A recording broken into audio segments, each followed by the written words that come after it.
Hey, welcome back, sports fans. It is yet another episode of Sports, of Course, with Jonah and RPF. This week on the show, there's only one 4-0 team left. Are the Eagles really that good? The Chiefs are missing their long ball, but everything else seems to be clicking for them. And the Lions, if they could just have a bad defense, they might be undefeated. That and so much more this week on the show.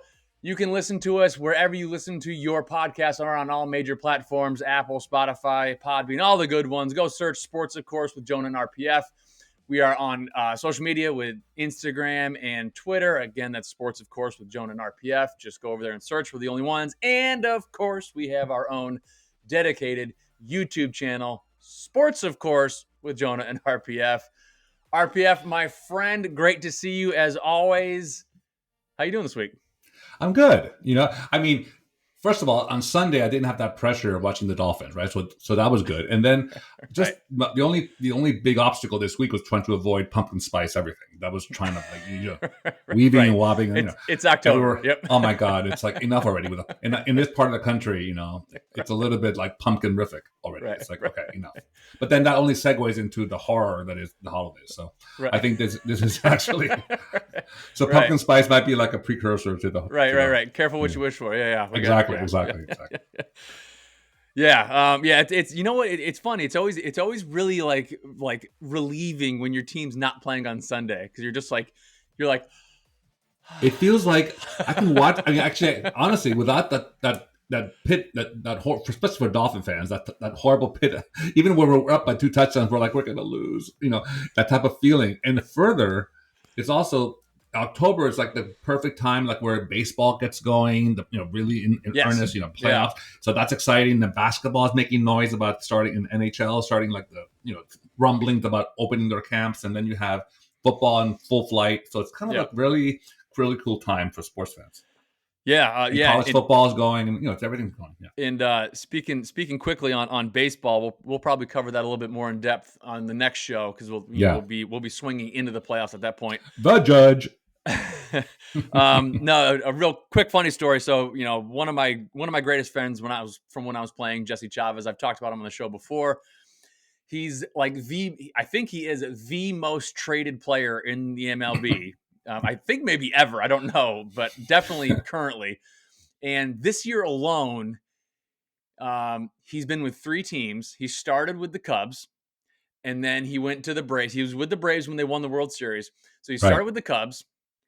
He went to the Braves, and then he went to the Angels. These are all teams he's played for in the past. And then he went to the Angels, and then a friend of mine was sent me a text message randomly the other night, and he's like, hey, man, your buddy Chavi can still bring it. He's throwing like 92, 93. And I was like, oh, cool. And then I was how are you watching the Angels? Like, we're in New York. And he's like, I'm like, how are you watching them? He's like, oh, they're playing the Mets. And I was like, who is? And he's like, the Braves. And I was like, wait. So then I had to then I had to look him up, and sure as shit, I think I have a theory about your friend. I think he keeps there's 2 theories. One is he has a lot of he knows where every skeleton's buried, so he literally can blackmail his way to any team. Totally. Or he just keeps his leases going, subletting everywhere he goes, so he could just slip into his old apartment in the same Wi-Fi, the same cable. Right. Yeah.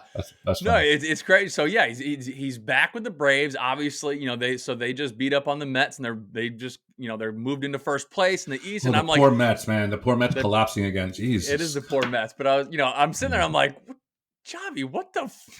So I texted him, and I was like, I can't keep track of you anymore. No, come on, tell the truth. He wrote back, "Who dis new phone?" Right? Who dis new phone? No, I was like, A, I can't keep track of you anymore, and B, like, you son of a bitch, like, oh, let me get traded over to one of the best teams in the National League right before the playoffs start.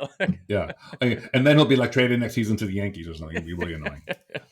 Yeah, but anyway, okay. We'll get into baseball next week after they'll have the. Let's get him on the podcast. Yes, I'll work on that. I want to hear all your like morally bankrupt stories from back in the day. And I know there are plenty of those because we lived a few of those after the day. Yeah, right. If they exist after the day, they certainly exist in the day. Right, exactly right. All right, yes. Football. Oh, football's happening. Right. So hey, I'll give you one headline. Can I give you one headline? Yep. The 49ers are for real. 49ers are for real. Unexpectedly led by their what the F defense of theirs. Oh my Yeah. goodness. And Samuel woke up at the same time. So Yeah. poor Rams, had to like bite the bullet. But the 49ers, they look good. And Garoppolo, I'm telling you, that stud in the pocket passer Yes. is what they need. I'm telling you, it gives confidence to the team. I think it just they have a different swagger about them. Yes, agreed. I think so. I think that game. So obviously, we're talking about the Monday night game. I think that game was that was like the combination of like we always talk about like, oh, did this team win the game or did this team lose the game? Like to me, that was kind of a combination of both. So like the Ram like admittedly, the Rams are not who I thought they were going to be. Like they're just I had them being much better. I had them in Super Bowl. Yeah, I think I have them in Super Bowl. Yeah. I think I may have as well. Yeah, but they do not look great at all. Well, I'll tell you this. I was going to get into it later, but I'll just jump in now because it was the Niners and the Rams are truly two teams that are just off what I thought they would be, right? Just different, right? The Rams, like we said, they're not the wheels aren't off the cart yet, but it's definitely a problem. And I ran into one stat that I find it because I was just anecdotally, or at least to the naked eye, it seemed like every time Stafford drops back, he looks for Cooper Kupp, which is understandable. Cooper Kupp is next level. He's a once-in-a-generation receiver and all that stuff. And in fact, I always look forward to his interviews with after the game when Cooper Kupp is like breaking down his routine and his run, But I'm thinking, but Cooper Kupp he's looked to Cooper Kupp 40% of the time he's passed the ball, which is up almost 10% from last season. Yeah. That over-reliance on Cooper Kupp is also, for the first time ever in his career, Stafford hasn't thrown a touchdown in 2 games in a row. Wow. That's never happened. So, Cooper Kupp's numbers are like, 8 catches, 112 yards, that type of stuff. It's baseline for him, but they have to diversify their offense. If not, they're not going to make it. Because people know double, triple team Kupp, and where else is he going to go? The tight end is the second choice, but he doesn't drop the ball off. He doesn't check down. And Stafford lived this nightmare in Detroit. He better diversify because he had Megatron and no one else. So now he's Cooper Kupp and no one else. That he has to be broken of that habit and quick if the Rams are to go deep into the playoffs. I agreed for sure. Too much reliance on Cooper Kupp for sure. And then getting back into the 49ers, like you said, they've just come alive. The defense. They look good. They look real good. They do. They look legit. I mean, they look fully balanced. They looked, they look like an NFL team. They look good.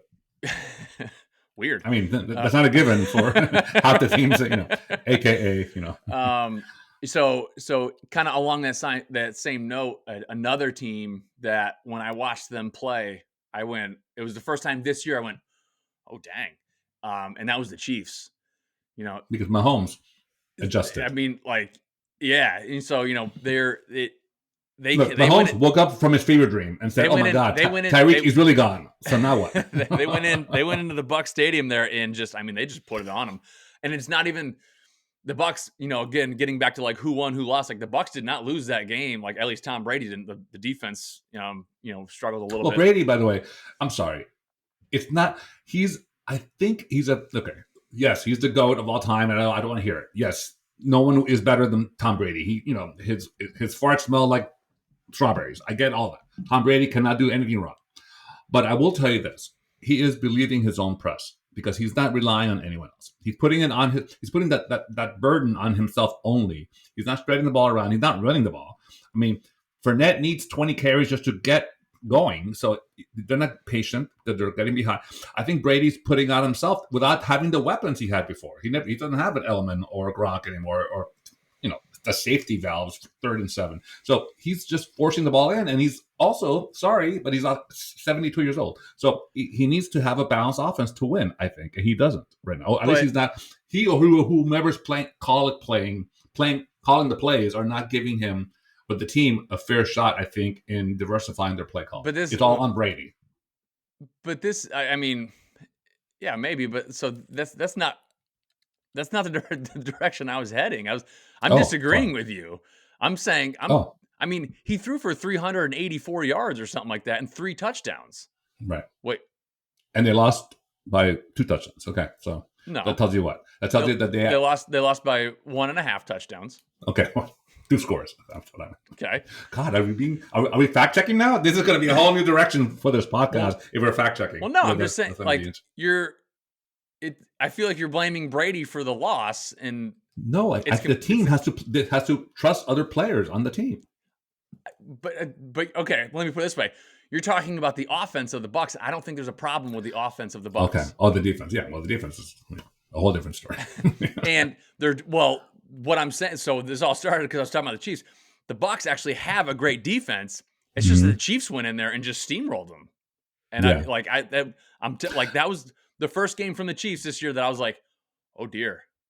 And the Bucs defense have kept them in the games prior to this. I mean, so yes. It's kind of been a weird. They haven't gelled yet. It's just they still feel oddly like they're in preseason-ish mode still. Right. Well, I mean, so Brady Sunday night was the first time, other than I think the opener, that Brady had Evans, Godwin, and Julio Jones all together. Yeah, all together. So.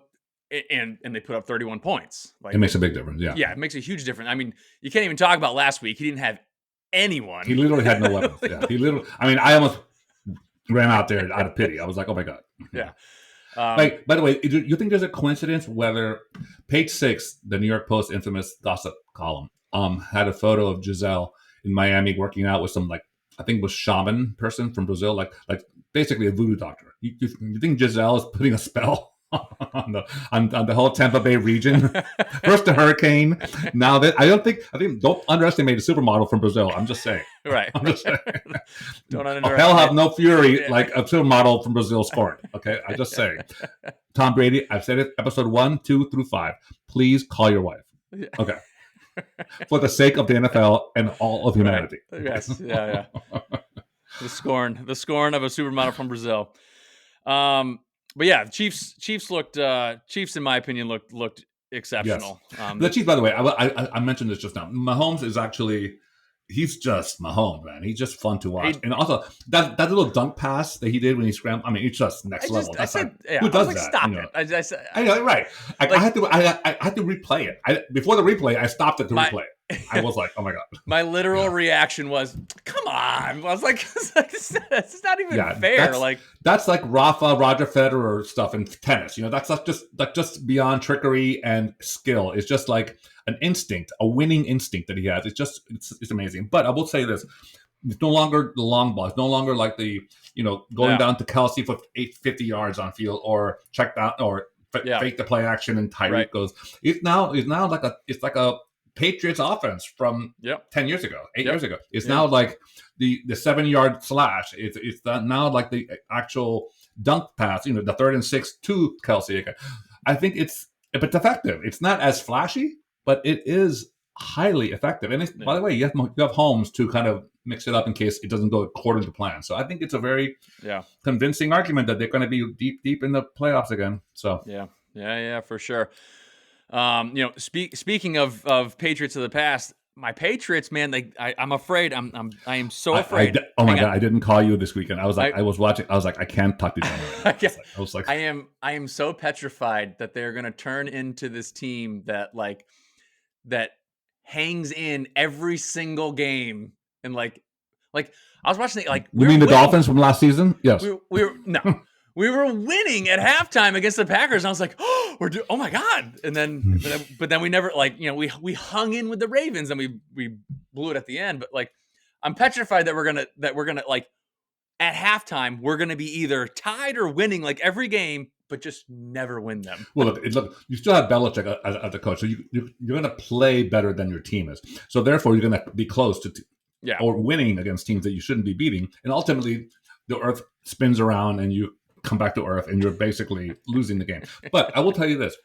The Packers, rule number 1 of Aaron Rodgers, besides his manifesto in the cabin he's writing with this greasy hair, is that you stop him once in overtime, you better score. Yep. If not, bye-bye for sure. Oh, worse than that. So we stopped him. I know. And we started at the 50. I don't know how, I mean, you need 12 yards and you win the game. So There you go. Yeah. I mean, I kept thinking. I mean, that's when you need a Gronk or an element. You're Yeah. saying that's what's missing. Yes. No. But I will tell you this about the Packers, though. This is interesting, and I give them a hard time because what's the word? I hate Aaron Rodgers. But I will say this: the Packers have 3 easy games coming up. The Bills have 3 easy games coming up. Okay. They're both 3-1 right now. They could be heading for a Week 8 showdown at 6-1 that could break the regular season record for viewers. I think it could be really fun. Yeah, it'd be a fun game. I don't. I think the Bills win that one, but I think they win handedly. You do? Okay. Honestly, I'm save this clip for the week. For week.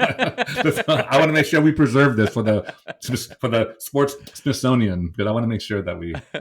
I do. I mean, yes.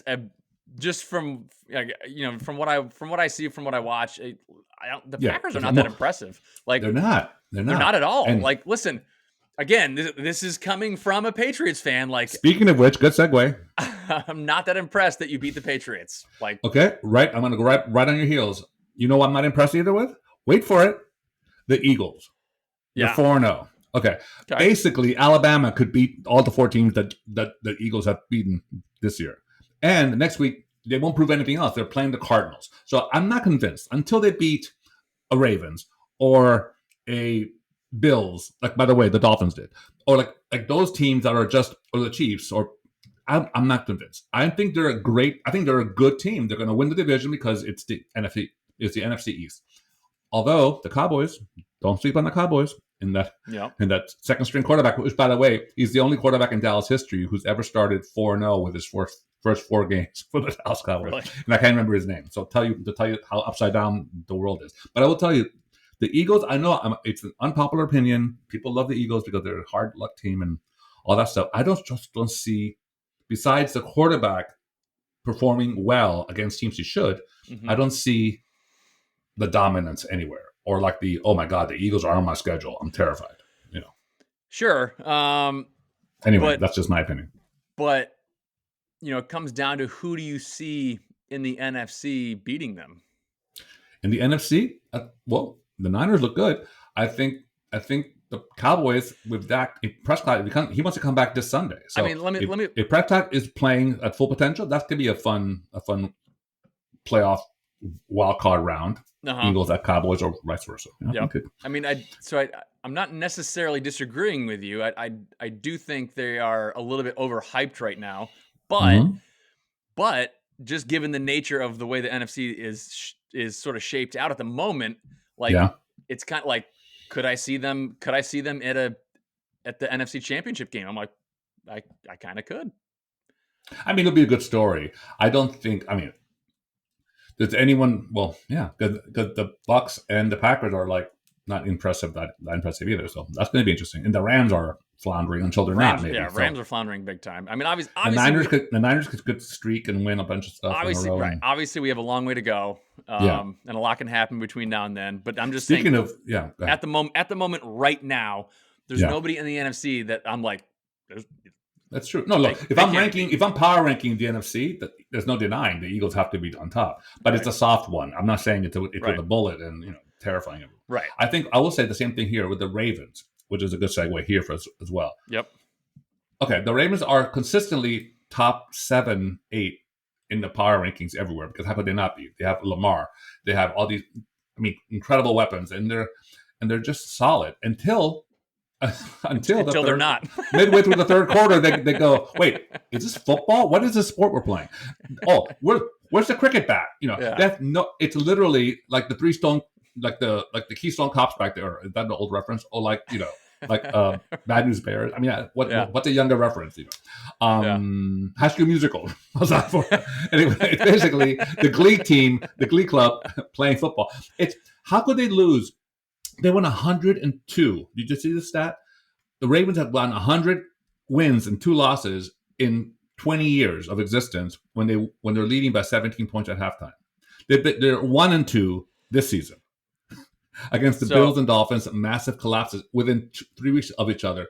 That's not a formula for success. And now other teams, by the way, logically, every defensive coach is going to be like, let's look at the Dolphins and who they lose to? in the Bills. Let's look at the Bills and Dolphins schemes, and because they're not going to change. What are the Ravens going to counter with?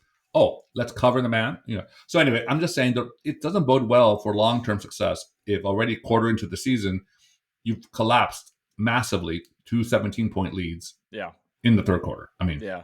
They're really bad, crazy. And actually, that's the topic of my this weekend in So sorry. So we kind of previewed it. Okay, little preview, but yeah, I'm tired of this like going for it mentality. Like it's gone too far. Like this, it. 2 words for you: har and ball. Okay. These are anyone not named Harbaugh is more measured in their approach to life in general. I mean, can you imagine? I kept thinking about Harbaugh and how he would apply that logic in his life.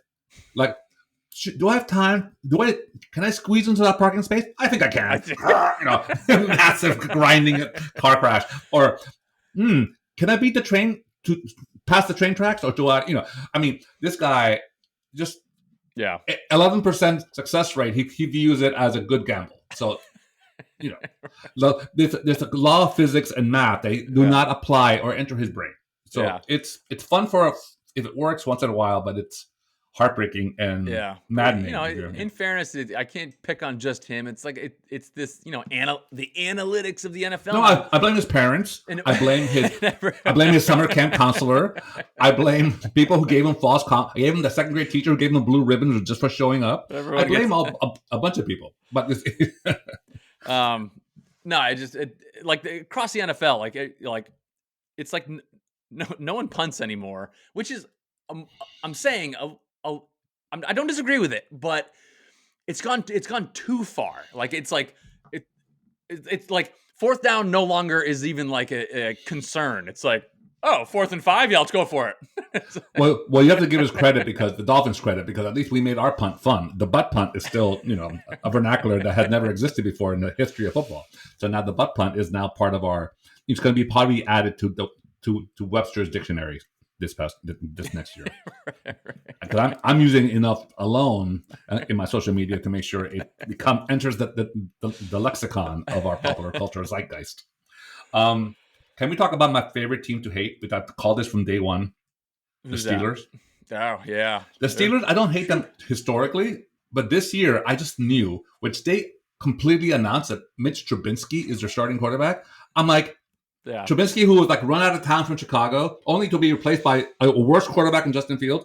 I literally cannot believe that Trubisky. I said, and they had the audacity of beating the Bengals of week 1 by a missed extra point. And I said, and people were like, "Oh, the Steelers are back." And Coach Cowher on NFL Today is like, "Yeah, the Steelers." I'm like, dude, your team is terrible.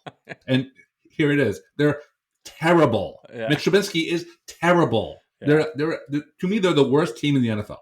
And that's going to be boring. I don't. That's hard to refute. That's hard to refute. Don't be surprised if they go 3 and 14 or 3 and whatever it is, 14. Yeah. So I think that's going to be. I mean, now having said that, of course, because karma is a bitch and it likes my face, the Dolphins play the Steelers this year. So, and of course, that's the revenge game against my favorite Brian Flores. So that's going to be interesting, and I think Tua is scheduled to be in that game. So that's going to be interesting to see. But ultimately, if the Steelers beat the Dolphins, I have to eat crow. But I cannot imagine. Even with Teddy, I cannot win a game. Bridgewater as quarterback for the Dolphins, we cannot lose that game because I will be despondent. I'll be open about it. So that game in particular, I'd rather lose to the Bears and Lions that we also play than to the Steelers. So we'll see what happens. Yeah, it's almost hard to say because they've been so good for so long and they're just right and they're always crazy. There that you're like I'm like yeah, like it's a bit like your team. It's a bit like the Patriots. Well, when you say they might be the worst team in the NFL, at first I'm like no way, but then I'm like, Do you remind you Jags are 2-2? Yeah, the Texans managed a tie. Yeah. So. Well, talk about another team with a record that. Again, as I teased in the intro, if they had a bad defense, they'd probably be undefeated. The poor Lions! Oh my God, that fan base! Lions! Oh my God.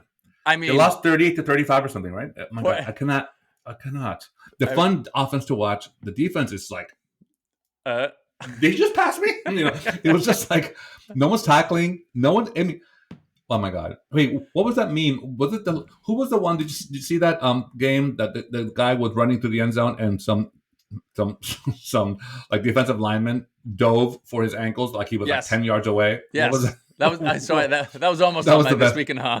That was really great. I mean, and what was that snarky thing from Barstool Sports? He said, almost got him, man, or something. Like meanwhile, he's like 10 yards away. Like he dove for no reason.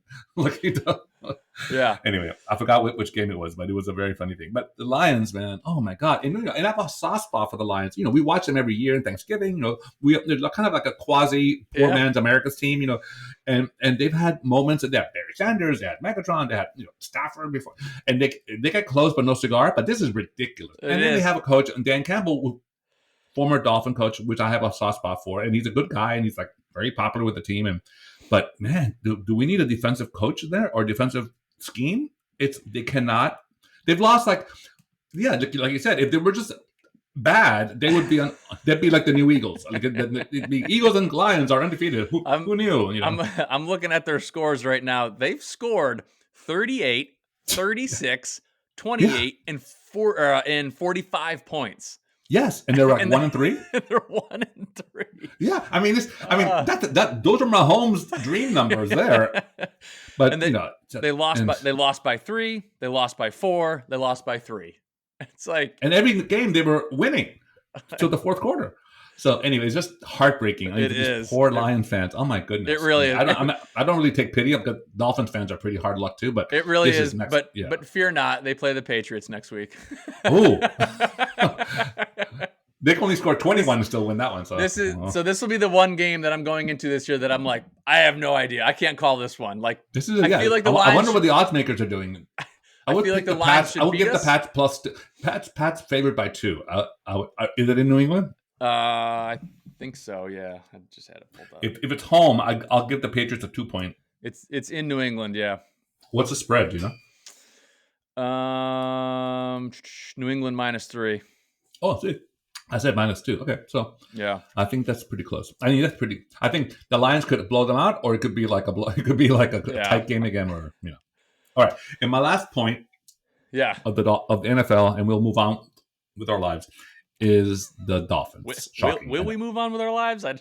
Maybe not. But the Dolphins. I mean, we haven't touched upon too much on the Tua thing because obviously that's going to play itself out. So I'm gonna refrain from commenting too much because. I was looking around, reading everything, and so many opinions, so many doctors from Twitter medical school that I literally just want to take a breath, take a step back, and actually let the process play out and see what happens. I think, to me, intention is a big deal. Coach McDaniel, his intention, I don't believe, would ever be to put his player in harm's way. So that's just my take on it. But I'm going to wait to see what's the truth. But in the football arena, I think the Dolphins have gotten away a little bit, what I mentioned before, that with their defense, which is like really, really, really, really bend but don't break and step up. And when you have to, goal line stands, fourth downs, all that stuff. They've been next level. They drop easily 3 pick sixes that they could have changed the whole tenor every game. They're bending to the point where they're middle of the pack defense when we're top 10 defense. We're not pressuring the quarterback. We're not providing that type of like desperation from behind the line that we take advantage of, that we cut off routes and jump routes and all that stuff. So anyway, that could be worked out. We have the same defensive coaches from last year that were so good at this. People are just half a step behind.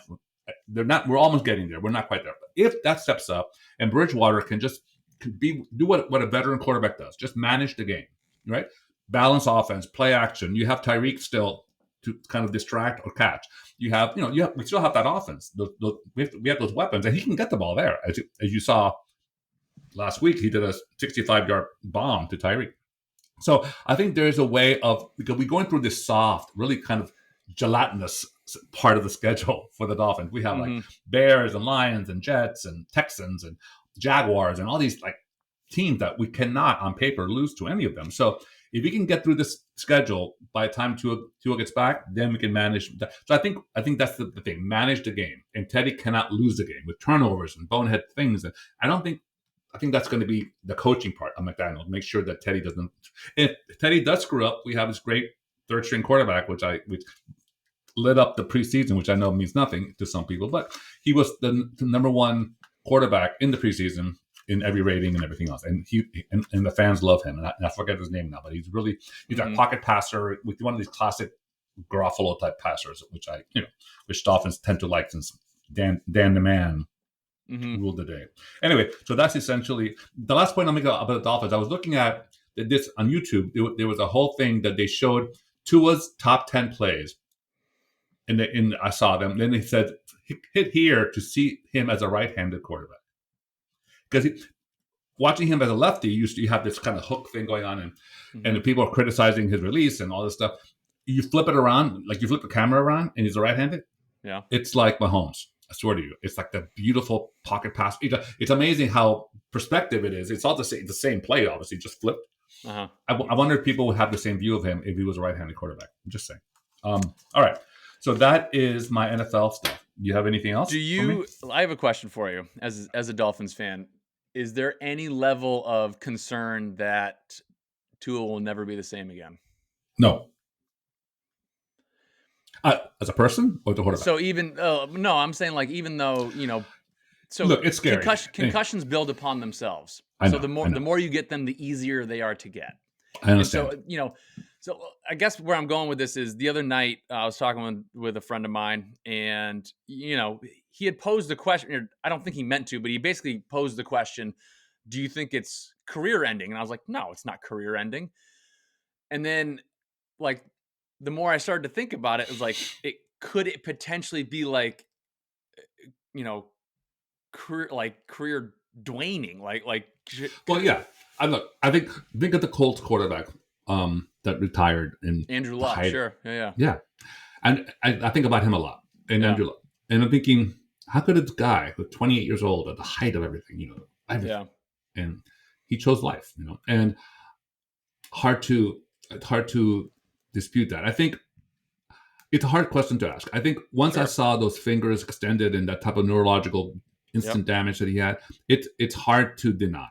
Yeah. But as a fan, obviously, right, of course. But as a person, as someone that actually, the Tua, as sports fans, I don't know how other people are about the fans, but I care about these people. I think I know more about Rafa Nadal than I do about my own brother at this point. I mean, I literally care about these people because I want them to at their best and succeed. And and Rafa's been through the same type of thing, injury after injury after injury, and I'm like, come back.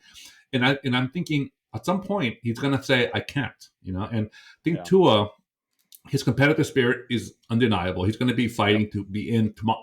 He wants to play Sunday, Right. So, but I'm saying we have to protect him from himself, and I want to hear calmly if the new helmets are helping. Look, I don't think what we'll see Tua did what he did last year. I don't know if you remember, he did like this 3rd and 7, and he ran through the middle and he bowled over a middle linebacker and a safety, and he was like, yeah, he was all tough guy because he got the first down, but he was like, but I mean, the entire team was holding their breath because it's Tua. You're not going to run over most middle linebackers, Yeah. Anyway, the point is that era is done for him. I think he has to really slide. We have to have an offensive line meeting that says if anyone lets anyone go through, you'll be decapitated. I mean, I don't know. I mean, I'm of two minds. As a fan, of course, I want him back now. But as a person, I will understand if he walks away, and I'll be heartbroken because I don't. Yeah, I didn't mean that. I don't. No, I don't think he'll walk away. But I don't think so. I just mean he'll be more tentative, or he'll be more. Yeah, could this in 2 or 3 years from now, could this be the moment that you look back and go, yeah, that was it. Well, that's what I'm saying. This could be when he goes back and he plays well for a year and a half, and then he says, okay, I've done this. I'm scared about my health. He had a big hit against some random team when we were up by 15 or something, and then he's like, I'm dizzy again. I don't want to get CTE. And when you get rocked that hard, like I mentioned, future concussions become that much easier. So now just the simple sacks, right? The simple I shouldn't say simple, but a heavy sack that normally you just kind of brush off, and it's like, oh man, that guy, What'd you call me?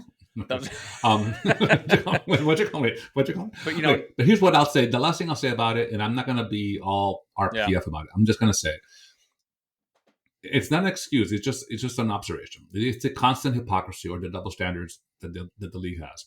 That hit, the legal hit that the Bengals dude did on Tua to cause all this or to trigger all this. If that was Mahomes or God forbid Tom Brady or Aaron Rodgers, flags would have flown. It would. He drove him to the ground. He didn't land on him, but he drove him to the ground. That's not allowed for quarterbacks. Pulled him down. I want you to take a look at that replay. Yeah, and just imagine Tom Brady pulls him down. They're twisting, dude. And he pulls him. He doesn't drive him into the ground. They're twisting. He threw him down to the ground, and he grabs onto his hips, and he pulls him down. Okay, no. That's a very generous description of what happened.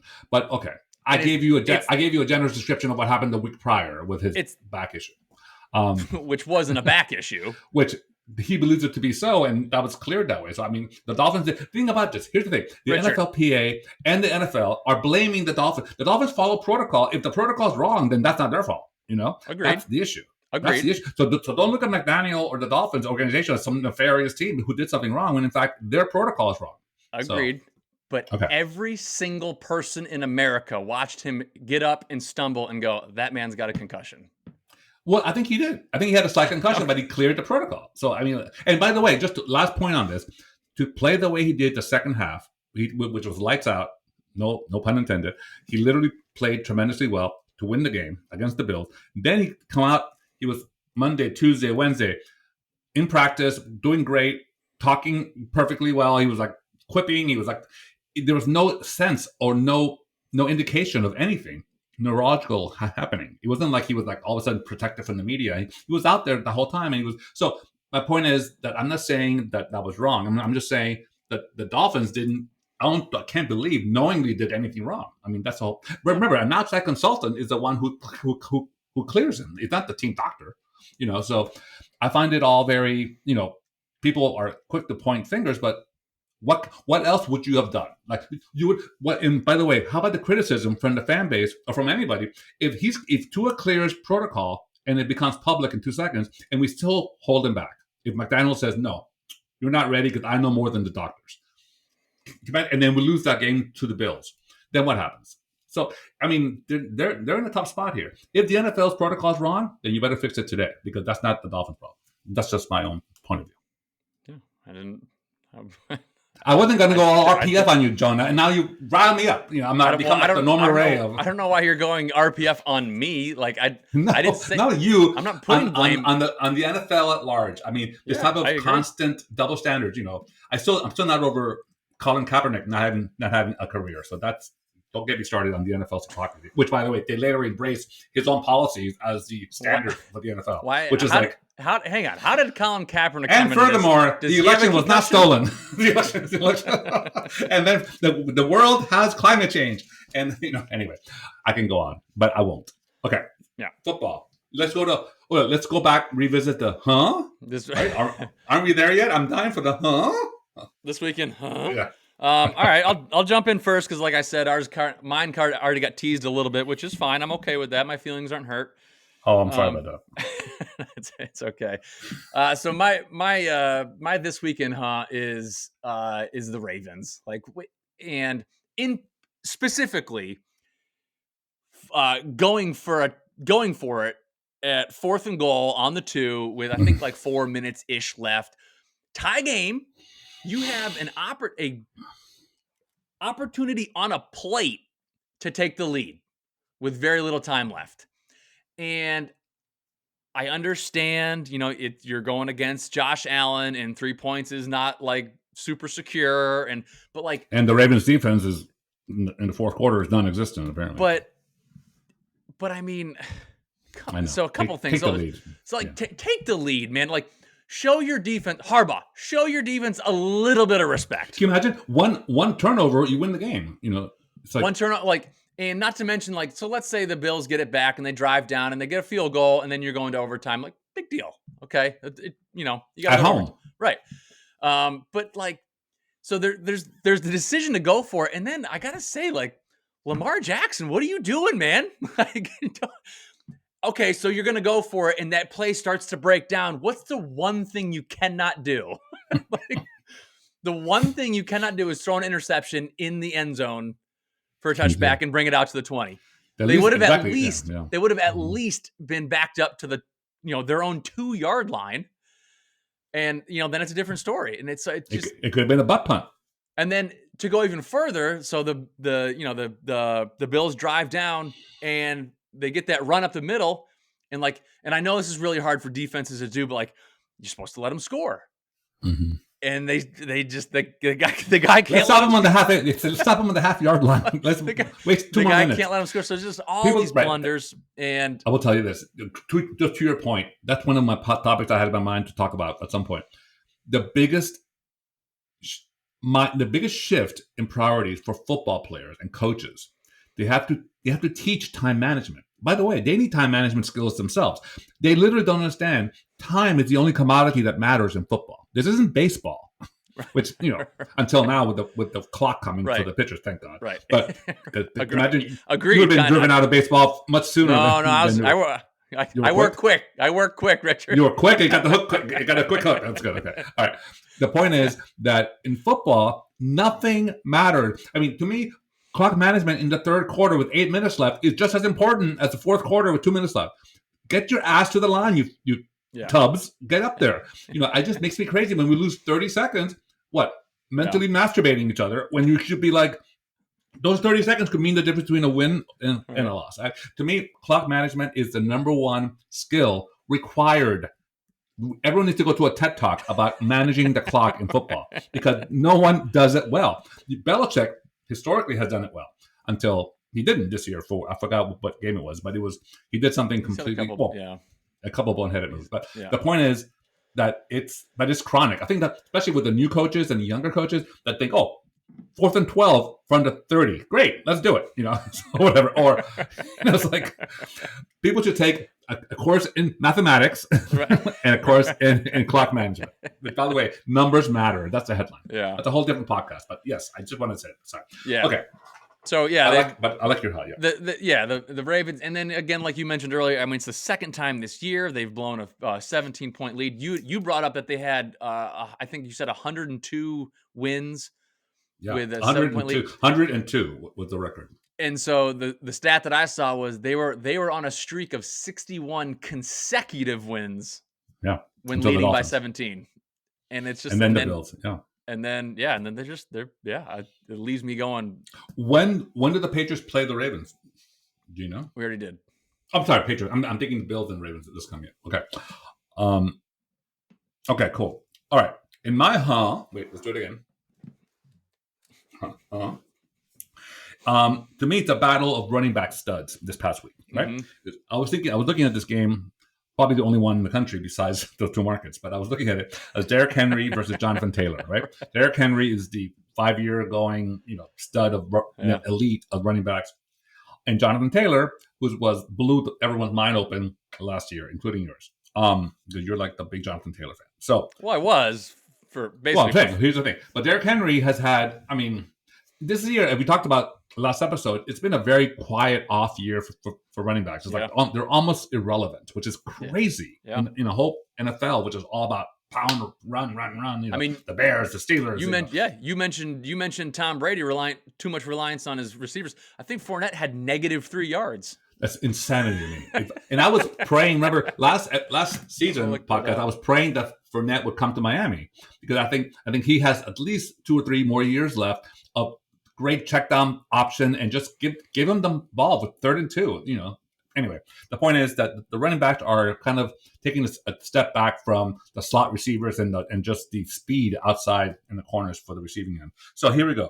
Derrick Henry and Jonathan Taylor, a true, old-timey NFL type of, game that the run should dominate. So meanwhile, Derrick Henry's had a very kind of mediocre season. If that, nothing to show for it. Jonathan Taylor's been, doing Jonathan Taylor things a little bit, but against the Titans the Titans had a middle, like the ranked number 20 against the run defense. Okay. And they stopped Jonathan Taylor. Let me get these numbers right. They stopped him for 42 yards total in 20 carries. Now, I guarantee you, those are numbers I'm pretty sure I can make. In 20 carries, just fall forward. Before a line of those fat boys in front of me, I'll find something. I'll find 20 yards, or 42 yards in 20 carries. Now, Derrick Henry, on the flip side, had his best game of the year, which wasn't like lights out, but he had 22 carries. That's my favorite number. He had 22 carries for 114 yards. So that's a solid Derrick Henry game. So I'm just thinking, did the Titans, the middle of the pack defense, Titans, unlock some magic potion to neutralize Jonathan Taylor? If that's the case, the Colts are going to be in deep, deep trouble.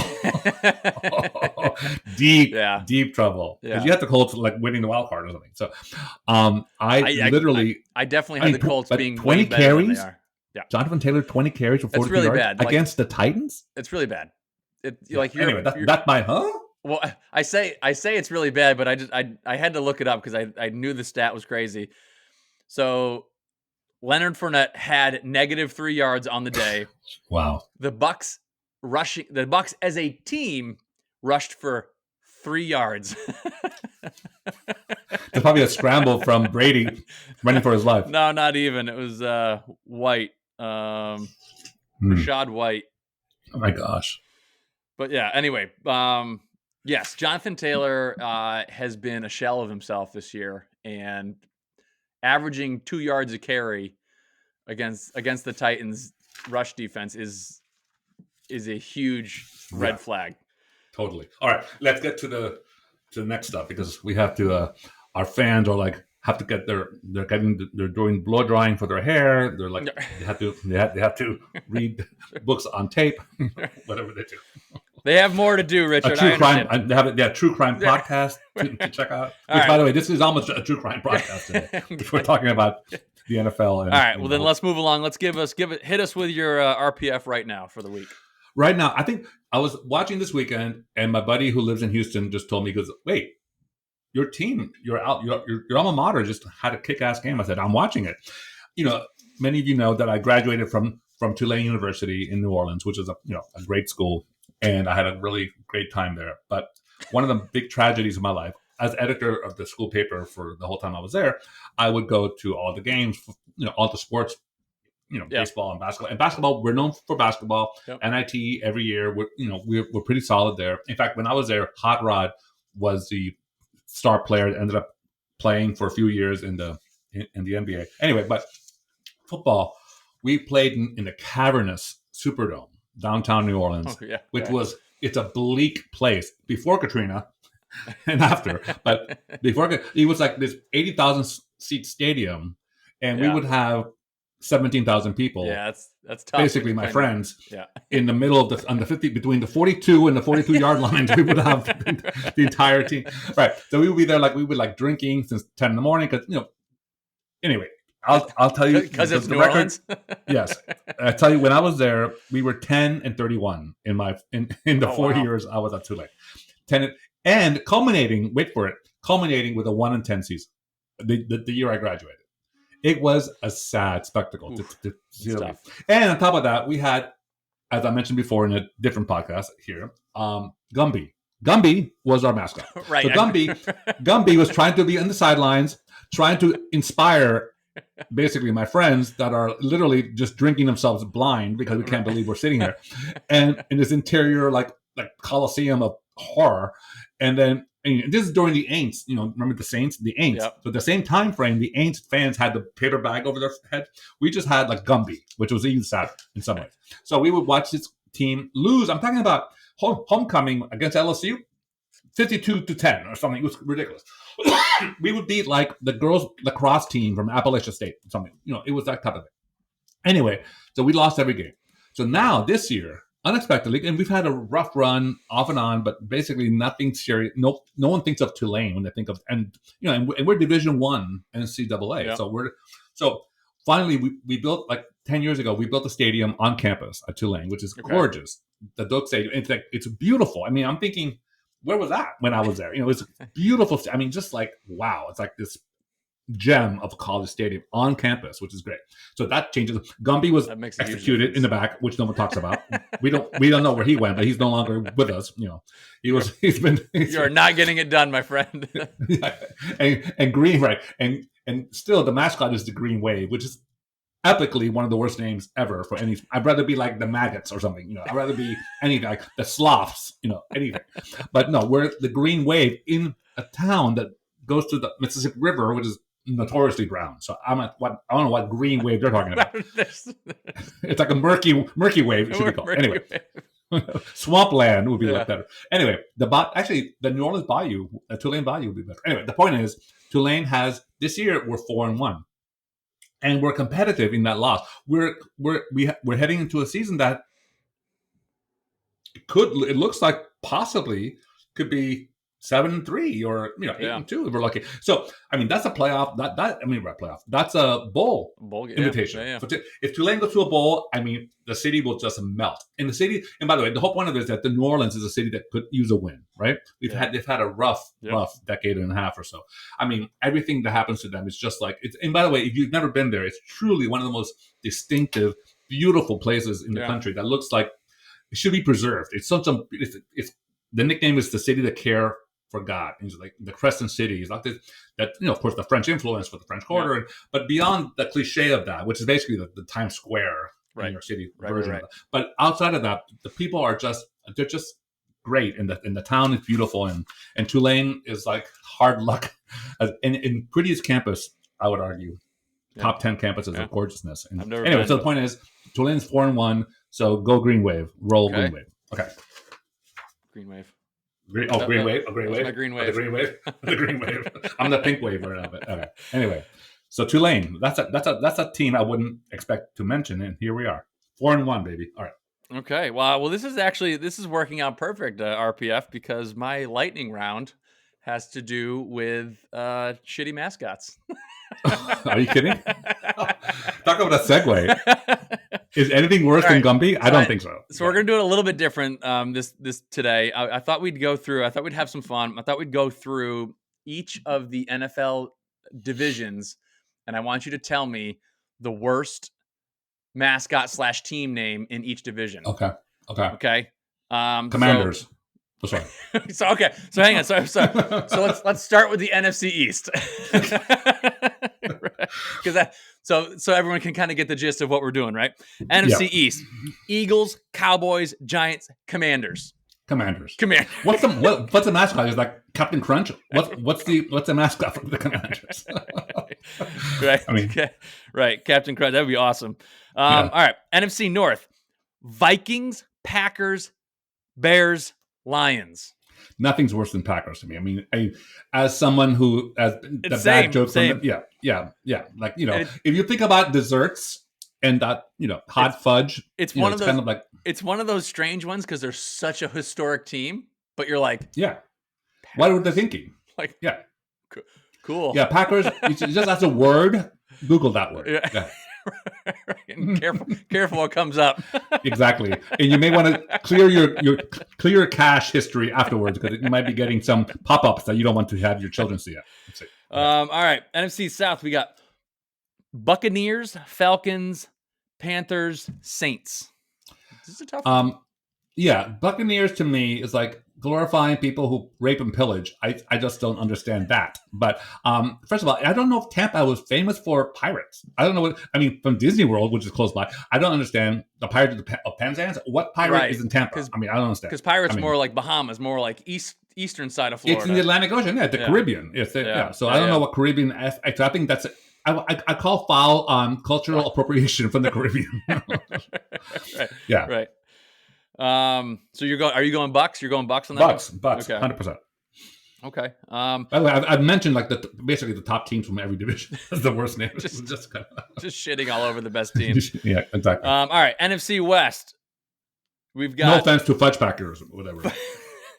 NFC West. And we're derailing. NFC West. This is a good lightning round. NFC West. We've got the 49ers, the Rams, the Cardinals, and the Seahawks. First of all, it's a tie. The 49ers, again, this is honoring. I had a tie as well. Did you? Yeah. The 49ers is also glorifying people who literally raped and pillaged the entire area. I mean, if San Francisco, as you may know, it had a duality to it. People who live there all say they always claim that I'm 14th generation San Franciscan. It's a big deal to be many generations there, which means that you're either a grifter or a prostitute, because the women that were there were just prostitutes to keep the men happy enough while they dig for gold. So basically, the longer your generations from San Francisco, you're closer to being a whore or a grifter. So that's one thing. So the 49ers, not an era I would remember. They have a million things going for it. The Golden Gates or something. Anyway, and then you have the Cardinals. Yeah. I don't know what type of cardinal strikes fear in anybody, but I mean, it's like literally. And by the way, baseball Cardinals were there 100 years before you. So what the actual F are you appropriating? And by the way, the Cardinals are not that prevalent in St. Louis. I don't understand what that, and they're not at all in Phoenix. So I don't understand the Cardinal name. Okay. I agree. I'm actually enjoying this lightning round the best, by the way. I never realized I had so many opinions about this guy. Same. But I'm the same with the 49ers. I'm like, it's just your mascot is just like it's an era. It's like history book. Should be like a gold, like a pick. Yeah. Right. Oh no, a dish pan. How dish, you do the sifting. Yeah, the sifting. Yeah. All right, let's go up. So this one's gonna hit home. Let's go up to the AFC East. You got the Dolphins, Bills, Jets, and Patriots. What's a Bill? True. Buffalo Bill is an outlaw who was killing people. Right. So I don't know what they're glorifying there. What's a Bill? That is they claim they were named after Buffalo Bill, and then they just took on that were named after, or not named after Buffalo. The name Buffalo Bills comes from Wild Buffalo Bill. That's not right. He didn't live in Buffalo. It's like saying, how about the Miami Ted Bundys? Or I don't understand. Buffalo Bill. I mean, he was. I don't know if he was a. Well, he's glorified in his lore of history. Okay, I think the Bills are a terrible name. Okay. The Jets. It's appropriate because if you go to that stadium, all you see is airplanes back and forth. Exactly. There's 3 airports that cross themselves over the. So that's annoying. And the Patriots, it's a little bit jingoistic, but fine. New England. So here's my gripe. I'm going with the Patriots as a Patriots fan. I think it should be called Boston Patriots. By the way, I don't think the whole New England teams that are called Boston. All New England rallies around them, but New England, it's like. So I'm going with the Patriots on this one because I just as a fan, when I get ready to gear up for a big game, I'm like, let's dress up as a Patriot. I'm like, what do I even wear? Like, what? It's like a furry party. It's like you have to go. You have to get in costume. Well, listen, it's better than having a dolphin head on or a fin on your back. But that'd be fun. That would be fun. I think it would be fun if you're 9. Yes, at least you have a blowhole. And we're back. Speaking of Packers. All right, AFC North. You got we got the Browns, Bengals, Ravens, Steelers. Okay. What's a Brown? I mean. All right, AFC South. Huh? Perennially on this. Hey, was Jim Brown there when it was called the Browns already? Do you know? I don't know. Because it could be named for him as an homage to how good he was, which I would accept. Interesting. I would, of course. Interesting. Because call it should be called the Green Bay Lombardis, or something, or Green Bay. What's his name? The quarterback from back in the day. Right. Bart Starr. Mm-hmm. All right. AFC South: Jaguars, Titans, Colts, Texans. Texans. Get over yourself. Texans, yeah.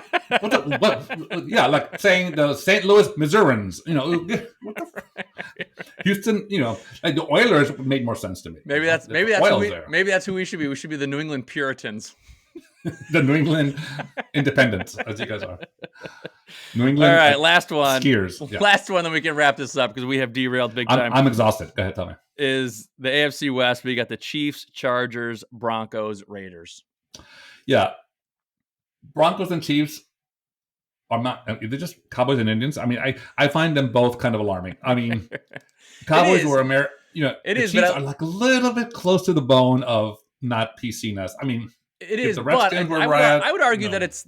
I would argue that it's paying homage. I mean, it's not like That's what the native people mean, I've read about said that it's a respecting. They were chiefs, but were they all chiefs?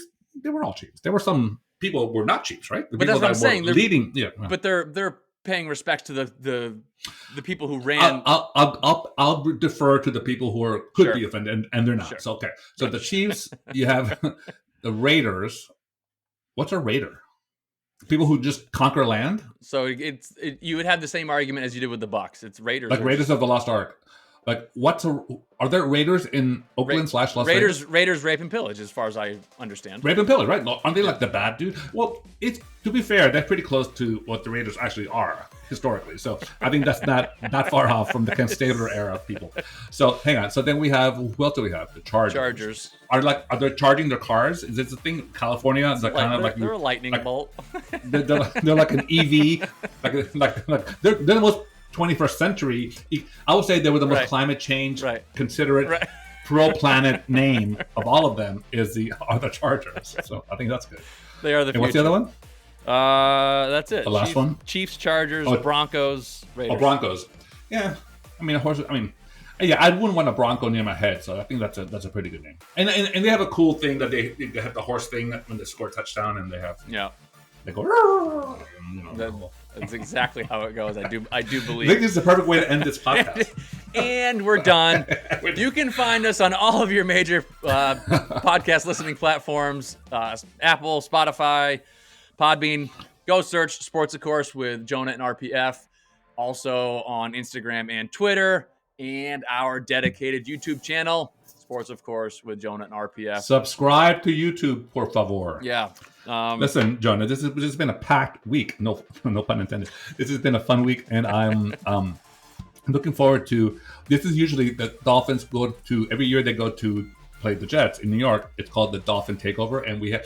If you look at the game for a second, you will see the stadium is packed, which it never is, and you'll see half the stadium is all Dolphin colors. We literally have 30,000 people there at MetLife. At MetLife, okay. At MetLife, yeah. It's gonna be it's like every time the Dolphins do something well, you see this huge roar. You're like, what's going on? It's like because it's the Dolphin Takeover. So anyway, have that on the lookout. All right, sir. I will talk to you. I'll see you next week. All right, we'll see y'all next week. Have a good one, people.